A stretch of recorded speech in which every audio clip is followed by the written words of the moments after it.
détestais la vigne parce qu'il faisait beaucoup trop chaud, que c'était beaucoup trop pénible et puis que non, ça ne me plaisait pas du tout. J'aimais mieux être dedans au frais. Et puis, mais c'est vrai que la chimie du vin, l'œnologie, tout ça, ça m'intéressait plus. Puis je me suis dit, mais pour faire du bon vin, on est obligé de savoir ce que c'est que de la vigne. Alors, à 22 ans, j'ai réorienté ma carrière professionnelle. Et j'ai travaillé une année avec mon père dans la vigne. Et j'ai commencé à aimer le végétal. Dans les années 90, on voulait se démarquer en trouvant un cépage.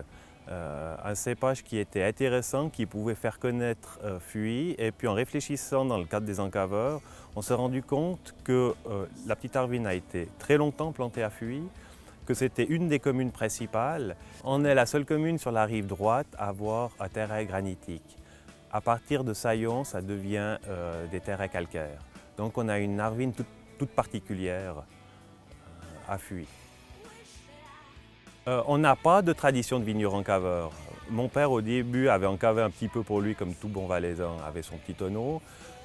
Et il a commencé à encaver un peu plus sérieusement en sachant que moi, j'allais le suivre. Donc on n'a aucune tradition.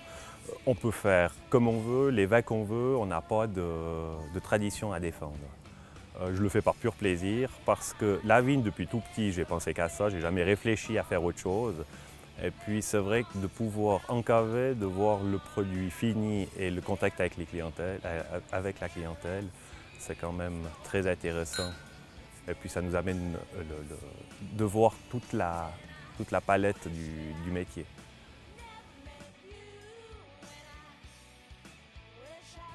Quand j'élabore un vin, ce que je recherche, c'est vraiment la typicité du cépage. Le but, c'est que la pâte de l'encaveur, de l'œnologue, soit le plus discret possible. La priorité dans un vin, c'est de rechercher le terroir et ce que le cépage peut donner au vin. On a plutôt des vins qui sont fruités, qui sont élégants, qui sont plutôt tout en finesse en cherchant les fruits et puis ce que le terroir peut nous donner. Il faut que ce soit le cépage qui s'exprime. L'œnologue est là uniquement pour sublimer le raisin qui reçoit la cave.